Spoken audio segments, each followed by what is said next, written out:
तर छत्रपती संभाजीनगरच्या जागेसाठी उद्या महायुतीच्या उमेदवाराची घोषणा होईल। कुठल्याही परिस्थितीत संभाजीनगरमधून खासदार महायुतीचाच आणायचा असा निर्धार राज्यसभेचे खासदार डॉक्टर भागवत कराड यांनी व्यक्त केलाय आणि संसदेतील नारी शक्ती विधेयकाला विद्यमान खासदार इम्तियाज जलील यांनी विरोध केल्यामुळे शर्मेनं मान खाली घालावी लागल्याची खंत सुद्धा त्यांनी व्यक्त केली आहे।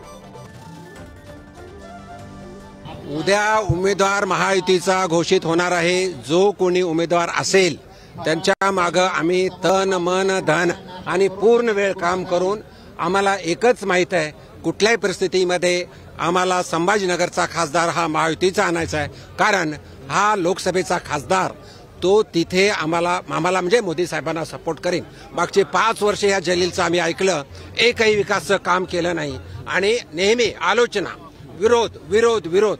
नारी शक्ती सारख्या विधायकाला सुद्धा दोघांनी विरोध केला, त्यामध्ये संभाजीनगरचा खासदार त्या ठिकाणी होता, म्हणून मला शर्मेनं मान खाली घालावी लागली होती।